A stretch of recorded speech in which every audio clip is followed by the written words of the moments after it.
இங்கிலீஷ்க்கு ஒரு மரபு இருக்கு. அதே போல தமிழுக்கு ஒரு மரபு இருக்கு.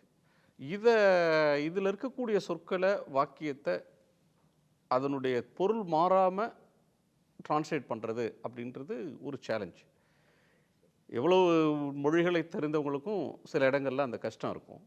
அது மாரி இந்த டிக்ஷனரியில நீங்க டிரான்ஸ்லேட் பண்றதுக்கு கடினமா, சவாலா இருந்த ஏரியாஸ்னா எதெல்லாம்? பெரும்பாலான இந்த பழைய சொற்கள்லாம் நம்ம சொற்கள் இருக்கும். இப்போ இந்த இதுங்கள்லாம் அந்த பின்னால் வந்த இலக்கியங்களில் அல்லது வள்ளுவர் பகவன்ன்ற சொல்லை பயன்படுத்துகிறாரு. அந்த பகவன்ன்ற சொல்லுக்கு பொருள் பகவன்ற சொல் தமிழ் சொல்லா அல்லது வேற மொழி சொல்லா, இது நம்ம இதுக்கு எப்படி நம்ம பொருள் எழுதுறது? அதே மாதிரி நிறைய ஒரு சான்ஸ்கிரிட்டைஸ்டு டேர்ம்ஸ் எல்லாம் நம்மளுக்கு தமிழில் வந்திருக்கு. தமிழில் நம்ம ரிலிஜன் தொடர்பான இந்த தொடர்பில் இதுங்களுக்கெல்லாம் நம்ம எப்படி பொருள் எழுதுறதுன்னு வரும்பொழுது அவர் தொல்காப்பியரே நம்மளுக்கு சொல்கிறார். தொல்காப்பியத்தை எனக்கு கம்ப்ளீட்டாக இதை எவ்வளோ கடினமான சொல்லுக்கு தொல்காப்பியத்துக்கிட்ட நீங்கள் போனீங்கன்னா உங்களுக்கு கிடைச்சிடும். இன்னும் 4 வகையான சொற்களுக்கு தான் நீங்கள் பயன்படுத்தலாம். 4 வகையான சொற்கள் நீங்கள் ஒரு படைப்பாசிரியராக இருந்தாலும் சரி, ஒரு டிக்ஷனரி மேக்கராக இருந்தாலும் சரி, 4 வகையான சொற்கள் தான் உங்களுக்கு இருக்குது. அந்த 4 வகையான சொற்களை தான் நீங்கள் எடுத்து பயன்படுத்தலான்ட்டு அவர் கிளியராக சொல்ல.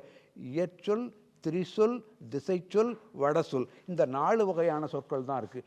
இந்த இயற்சொல்ன்றது தமிழுக்கே உரிய சொற்கள். அதை நம்ம சினானிம்ஸு, ஹோமோனிம்ஸு இதெல்லாம் நம்ம சொற்கள்னு சொல்லுவோம்.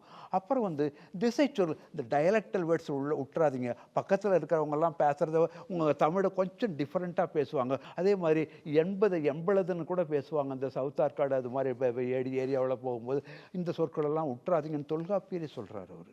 அந்த திசை சொற்கள் எல்லாம் நீங்கள் விட்டுறாதீங்கன்னு சொல்கிறார். அப்புறம் இந்த வேறுமொழி சொற்களை எவ்வாறு நீங்கள் அகராதியில் பயன்படுத்த, இதுதான் ஒரு பெரிய சேலஞ்ச் ஆச்சு. வேறுமொழி சொற்களை நீங்கள் அகராதியில் பயன்படுத்தாத விட்டுறாதீங்க. ரயில்ன்றதை பயன்படுத்திக்கங்க. நீங்கள் இது வேற சமஸ்கிருதத்துலேருந்து ஏதாவது சொற்கள் எடுக்கிறதுனால நீங்கள் எடுத்துங்க. ஆனால் அதை தமிழ்படுத்தாததை பயன்படுத்தாதீங்க. அதை தமிழ் கம்ப்ளீட்டாக அந்த ஒழிப்பு முறையை தமிழ்படுத்தி தான் நீங்கள் பயன்படுத்தணும். இதை லெக்சிகன் ஃபாலோ பண்ணவே இல்லை. அதுக்கு பின்னால் எந்த டிக்ஷனரி இந்த உலகத்தமிழ் ஆராய்ச்சி நிறுவனம் செய்து அதை தொல்காப்பியர் கிளியராக சொல்கிறாரு.